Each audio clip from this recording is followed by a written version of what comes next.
नमस्कार। आप सभी का मेरे YouTube चैनल पर पुनः स्वागत है। आज हम जो टॉपिक पढ़ने जा रहे हैं वो है ज्वालामुखी की स्थलाकृतियाँ या भू आकृतियाँ, वॉल्केनिक टोपोग्राफी।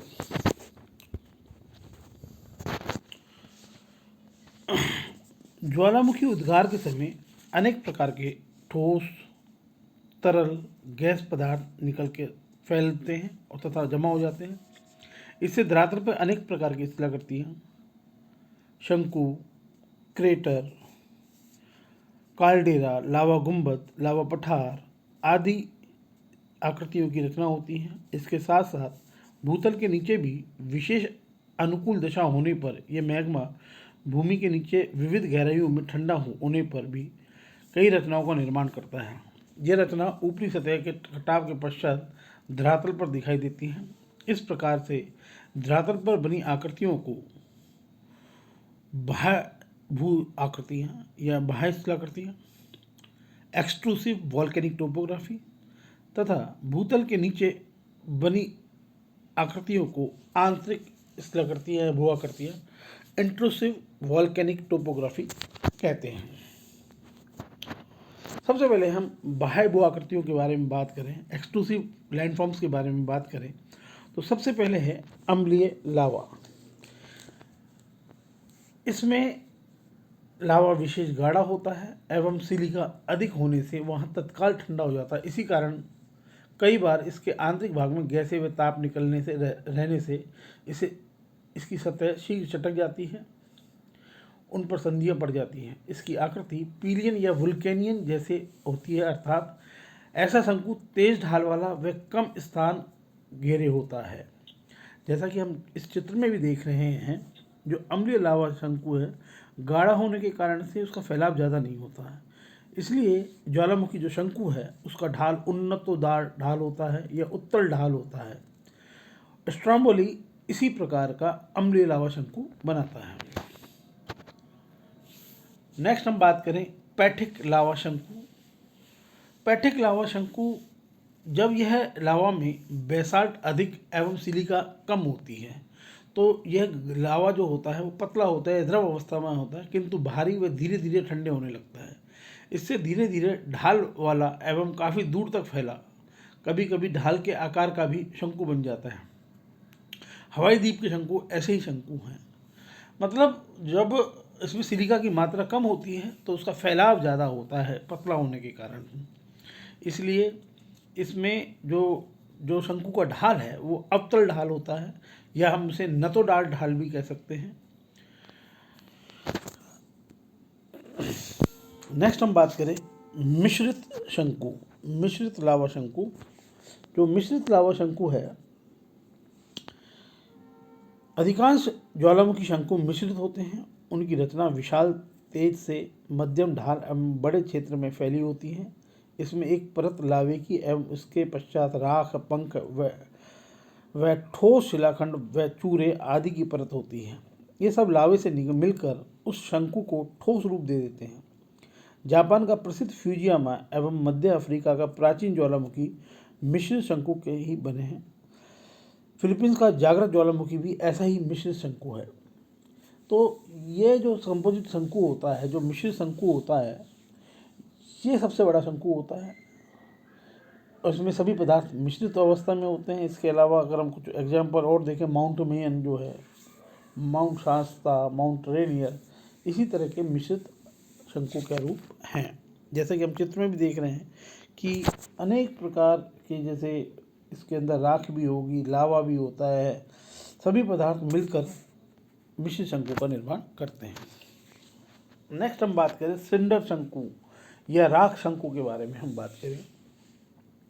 जब ज्वालामुखी के उद्गार के समय लावा न निकलकर राख, धूल व ठोस शिलाखंड निकलकर जमा हो जाते हैं तो ऐसे सिंडर शंकु की रचना होती है। इसमें कई बार राख की मात्रा अधिक होती है, इसलिए इसे राख शंकु या एशकॉन भी कहते हैं। पश्चिमी संयुक्त राज्य अमेरिका के बेसिन श्रेणी प्रदेश में मैक्सिको का जोरोप्लो ज्वालामुखी, फिलीपींस का कैमिगविन ज्वालामुखी ऐसे ही उदाहरण है। इन शंकुओं का ढाल भी 30 से 45 डिग्री के मध्य रहता है। ये भूतल पर लंबे समय तक यह स्थायी नहीं रह पाते क्योंकि ढाल जो ढीले पदार्थ होते हैं वो उनका अपरदन होता है, अपरदन के कारण से वो बह जाते हैं। तो इसमें राख के कारण से निर्माण होता है। जोरोलो मैक्सिको का, माउंट इजाल्को सान सल्वाडोर का, कैमेगुइन फिलीपींस का, ये प्रमुख इसके उदाहरण हैं। पराश्रित शंकु या परिपोषित शंकु, पैरासाइट कॉर्न, इसे परिपोषित शंकु या पैरासाइट कॉर्न भी कहते हैं, क्योंकि इसका विकास ज्वालामुखी की मुख्य नली के बंद हो जाने से या अन्य कारणों से लावा द्वारा मुख्य शंकु के ढाल पर अन्य मार्ग से नवीन शंकु बनने से होता है। कई बार मुख्य नली के अतिरिक्त यह दरार के आसपास अनेक छोटे छोटे शंकु भी बनते जाते हैं। ये शंकु मुख्य मार्ग पर ही आश्रित रहते हैं, अतः उन्हें पराश्रित शंकु कहते हैं। कभी कभी यहाँ निरंतर लावा एवं अन्य पदार्थ मिलते रहने पर छोटे शंकु भी मुख्य शंकु जैसे ही विशाल बन सकते हैं। पश्चिमी संयुक्त राज्य का माउंट शास्त्रीना शंकु ऐसा ही उदाहरण है। जैसे कि हम चित्र में देख रहे हैं कि मुख्य जो नली मार्ग है उसके साइड से ज्वालामुखी उद्गार हो रहा है और उस शंकु के साइड में ही एक शंकु और बन जाता है, जिसे हम परिपोषित शंकु कहते हैं। तो जब ज्वालामुखी शंकु की ढाल पर एक अन्य गौण शंकु का निर्माण होता है उसका तथा उसका पोषण उपनली मार्ग द्वारा हो तो वह परिपोषित शंकु कहलाता है। यह सबसे छोटा शंकु होता है। शास्त्रीना शंकु जो है माउंट शास्त्रा USA में स्थित है, ये इसका श्रेष्ठ उदाहरण है। नेक्स्ट हम बात करें बाह्य भूआकृतियों के अंदर, तो क्रेटर। ज्वालामुखी शंकु के ऊपरी या शीर्ष भाग पर धसाव से अथवा विस्फोट से ऊपरी भाग में बड़ा गड्ढा बन जाता है। यह कीप के आकार वाला गड्ढा ही बीवर या क्रेटर कहलाता है। यह प्राय वृत्ताकार या गोलीय होता है एवं इसका व्यास लगभग 800 मीटर से कुछ किलोमीटर तक एवं गहराई 150 मीटर से 900 मीटर तक हो सकती है। शांत ज्वालामुखी के मुंह या विवर में पानी भर जाने से बनी झील को क्रेटर झील कहते हैं।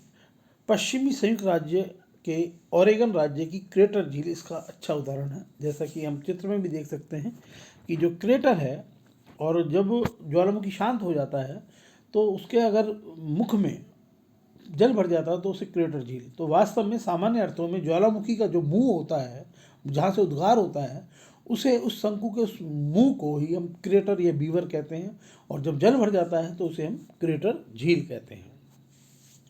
नेक्स्ट है कालडेरा या कड़ाह। जब ज्वालामुखी का ऊपरी भाग भयंकर विस्फोट से उड़ जाता है तथा निमज्जन या धसाव के प्रभाव से विशाल क्रेटर बन जाए तो उसे कालडेरा या कड़ाह कहते हैं। अतः कालडेरा विशाल ज्वालामुखी कड़ाह जैसा होता है। इसके भीतर के तल पर एक या अधिक शंकु भी हो सकते हैं। इसकी दीवारों भी काफ़ी ऊंची होती रहती हैं। इसका व्यास कई किलोमीटर तक होता है। मध्य अफ्रीकी देश कीनिया का किलिमंजारो ज्वालामुखी पर्वत का विशाल मुख, जापान का अशोका कालडेरा, पश्चिमी कनारी का कालडेरा इसके विशेष उदाहरण हैं। तो वास्तव में जब क्रेटर का मुंह बड़ा हो जाए तो उसे हम कालडेरा कहते हैं। जैसे उसका एक और अच्छा उदाहरण है लैक्टोवा कालडेरा जो इंडोनेशिया में स्थित है। यदि कालडेरा में एक ज्वालामुखी शंकु का और निर्माण हो जाए तो उसे हम नेस्टेड कालडेरा या घोंसलेदार कालडेरा भी कहते हैं।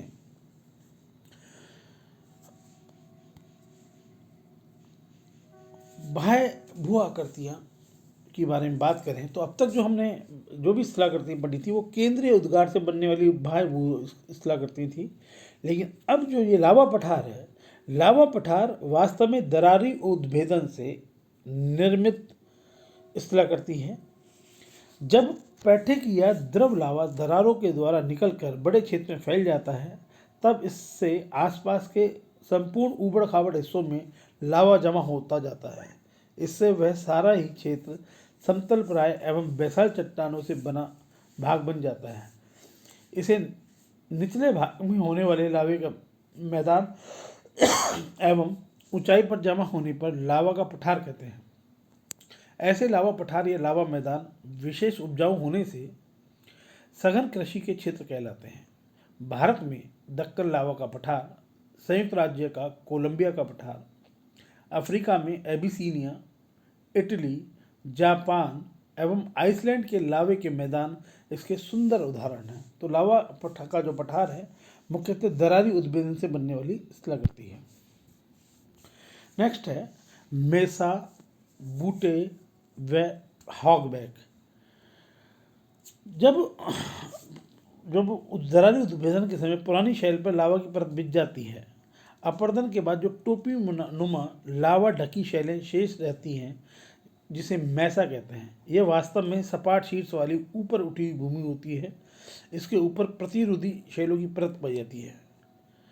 तो हम देख सकते हैं चित्र के अंदर जो मैसा है मेज नुमा आकृति होती है और जो काफ़ी विस्तृत होती है। मेसा का अपरदन होने से जो लघु पहाड़ी जैसी आकृति बच जाती है उसे बूटे कहते हैं। तो वास्तव में मेसा विस्तृत रूप है जबकि बूटा उसका लघु रूप है मेसा का। न्यू मैक्सिको का शिपरॉक बूटे इसका श्रेष्ठ उदाहरण है। सकुर पृष्ठ या हॉगबैक एक लंबा संकीर्ण कटक होता है जिसके ढाल तीव्र होते हैं। तो इस तरह से ये तीनों स्थलाकृति हैं, मेसा, बूटे व हॉगबैक। मेसा और बूटे को हम चित्र में दे सकते हैं कि मेसा का विस्तृत बड़ा रूप होता है जबकि बूटे मेसा का लघु रूप होता है। नेक्स्ट है ज्वालामुखी द्वीप। जैसा कि हम चित्र में देख रहे हैं, समुद्र से घिरा हुआ एक द्वीप नज़र आ रहा है जो ज्वालामुखी द्वारा निर्मित है। इसे ही हम ज्वालामुखी द्वीप कहते हैं। जब ज्वालामुखी का उद्गार समुद्र की तली पर होता है तो निक्षेप बढ़ने के साथ साथ ऊपर उठता जाता है। कालांतर में यह द्वीप का रूप धारण कर लेता है, जैसे हवाई द्वीप, एल्यूशियन द्वीप आदि। अब तक हमने बात करी बाह्य भू आकृतियों के बारे में। अब पृथ्वी के आंतरिक भाग में जो स्थलाकृतियाँ बनती हैं उनके बारे में हम अध्ययन करें। तो सबसे पहले है बैथोलिथ। बैथोलिथ यह शब्द जर्मन भाषा से लिया गया है जिसका शाब्दिक अर्थ गहराई से है। जो अत्यधिक गहराई में होता है बैथोलिथ कहलाता है। भूवैज्ञानिकों ने परीक्षण करके देखा कि इस प्रकार का जमाव काफ़ी गहराई में पाया जाता है। यह कभी मैग्मा का भंडार का भी भाग रहा होगा। इसकी आकृति ऊपर से असमान गुंबद की तरह होती है। तो पृथ्वी के आंतरिक भाग में मैग्मा का जो गुंबदाकार जमाव होता है उसे ही हम बैथोलिथ कहते हैं। बैथोलिथ के शीर्ष में मैग्मा के अतिरिक्त जमाव को स्कंद या स्टैक कहते हैं। Number 2, laccolith. यह भी भूभाग के अंदर एक उन्नतोदार ढाल की आकृति होती है। यह परतदार चट्टानों के बीच की आकृति पाई जाती है। जब दो परतों के बीच गर्म मैग्मा भर जाता है तो वाष्प तथा गैस के कारण ऊपर की परत गुंबद की तरह फूल जाती है या उठ जाती है तथा वहाँ लावा भर जाता है। इस प्रकार भरे हुए लावा को लैकोलिथ कहते हैं। उदाहरण के लिए लैकोलिथ की आकृति संयुक्त राज्य के उठा प्रांत के हेनरी पर्वत पर स्थित है। इसकी छतरी नुमा आकृति होने से इसे छत्रक भी कहते हैं। तो जो लैकोलिथ है वास्तव में पृथ्वी के आंतरिक भाग में धरातल के निकट मैग्मा का लघु गुंबदाकार जमाव होता है जिसे हम लैकोलिथ कह देते हैं। हम चित्र में भी देख रहे हैं जैसे इसमें धरातल के निकट ही जो गुंबदाकार जमाव है वो लैकोलिथ के रूप में दिख रहा है। पृथ्वी के आंतरिक भाग में जो जमाव है वो बैथोलिथ के रूप में नज़र आ रहा है। इसके अलावा सिल क्षितिजीय जमाव के रूप में नज़र आ रहा है, डाइक लंबवत जमाव के रूप में नज़र आ रहा है। तो इसके अंदर भी जो है पृथ्वी की आंतरिक जो संरचना है, आंतरिक भूस्थलाकृति हैं, उनको दिखाया है। इन्हें मध्यवर्ती आग्नेय चट्टानी भी कहा जाता है। नंबर 3 हम बात करें फैकोलिथ। यह आकृति मोड़दार पर्वतों की अपनति तथा अभिनति में ज्वालामुखी लावा भर जाने से होती है। तो वास्तव में इसकी जो आकृति है फैकोलिथ की वो लहरनुमा होती है जो अपनति और अभिनति में मैग्मा जमाव के कारण होती है। इसकी आकृति एक तरह से लेंस नुमा होती है। नेक्स्ट है लोपोलिथ। उद्गार के समय जब लावा धरातल में नतोदार या तस्त्रीनुमा या छिछले बेसिन में जमा होकर ठंडा हो जाता है तो लोपोलिथ आकृति बनती है। उदाहरण के लिए दक्षिण अफ्रीका में ट्रांसवाल में ऐसी ही आकृति का जमाव पाया जाता है। तो लोपोलिथ वास्तव में तस्त्रीनुमा जो मैग्मा का जमाव होता है उसे ही हम लोपोलिथ कहते हैं। नेक्स्ट है सिल। सिल के बारे में बात करें तो इसका जमाव परतदार चट्टानों में लावा भर जाने से होता है। सिल हमेशा क्षितिज परत के रूप में पाई जाती है। जैसे कि हमने भी चित्र में भी देखा था कि जो क्षितिज जमाव है वही सिल कहलाता है। इसकी मोटाई प्रत्येक जगह समान नहीं होती। इसकी गहराई भी कुछ फीट से प्रारंभ होकर सैकड़ों फीट तक होती है। उदाहरण के लिए उत्तरी इंग्लैंड में ग्रेट हिंड सिल तथा दक्षिण अफ्रीका में कारू क्षेत्र में ऐसी ही सिल पाई जाती है। 6 नंबर, डाइक। जहाँ सिल की आकृति सीधी तथा क्षैतिज होती है, वहीं डाइक की आकृति गोलाकार व लंबवत रूप में होती है। हमने जैसा कि चित्र में देखा था कि जो लंबवत जमाव होता है मैग्मा का, वही डाइक कहलाता है। इसकी मोटाई अधिकांश से 1 से 3 मीटर तक होती है। कहीं पर यह मोटाई अधिक भी हो जाती है। उदाहरण के लिए ग्रेट ब्रिटेन में अरान तट के पास डाइक की आकृतियाँ हैं। डाइक का वास्तविक रूप उस स्थान के ऊपरी जमावों के अपर्दन के बाद ही दिखाई पड़ता है, क्योंकि अपर्दन से लावे की जमी हुई कठोर डाइक नहीं कट पाती तथा वहाँ की डाइक खड़े जमाव या खंभे जैसी दिखाई देती है। तो डाइक जो है एक तरह से मैग्मा का लंबवत जमाव होता है। ज्वालामुखी क्रिया के गौण रूपों के बारे में हम बात करें तो ज्वालामुखी से कुछ गौण स्थलाकृति भी बनती हैं। इसमें सबसे पहले गाइजर या गीजर बोलते हैं, उष्ण फव्वारे। आर्थर होम्स के अनुसार गाइजर गर्म जल के स्रोत होते हैं जिनके थोड़े थोड़े समय के अंतर पर गर्म जल एवं वाष्प तीव्रता से निकलता है। इनकी ऊंचाई कई मीटर तक होती है। इन्हें विदर भी कहते हैं। ज्वालामुखी क्षेत्रों में विदर में दरारें होती हैं जिनसे वाष्प व अन्य गैसें निकलती रहती हैं। इनके मुख में से भाप व गैस मिश्रित गर्म जल निकलता है। इनके सम्मिलित प्रभाव से फव्वारा छूटता है। अधिकतर गीजर आइसलैंड, न्यूजीलैंड तथा पर्वतीय संयुक्त राज्य में पाए जाते हैं। पश्चिमी संयुक्त राज्य अमेरिका के येलोस्टोन पार्क में कई गीजर पाए जाते हैं, जैसे joint, castle, old faithful, Nimat समेन आदि।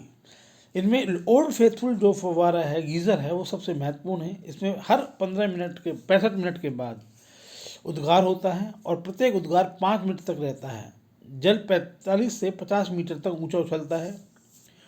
2 सदियों से इसका यही क्रम बना रहा, इसलिए इसका नाम अनंत की घड़ी, एटर्निटीज टाइम पीस भी रख दिया गया। तो जो ओल्ड फेथफुल जो गीज़र है, इसे अनंत की घड़ी भी कहा गया है। नेक्स्ट है धूम्र छिद्र या धुआंरे, फोमरल्स। धूम्र छिद्र फोमरल्स नामक लैटिन शब्द से बना है, जिसका शाब्दिक अर्थ ऐसे छिद्र से है जिससे गैसें तथा वाष्प निकला करती हैं। ज्वालामुखी से जब राख तथा लावा निकलना बंद हो जाता है तो उससे कभी कभी वाष्प और अन्य गैसें निकलती रहती हैं।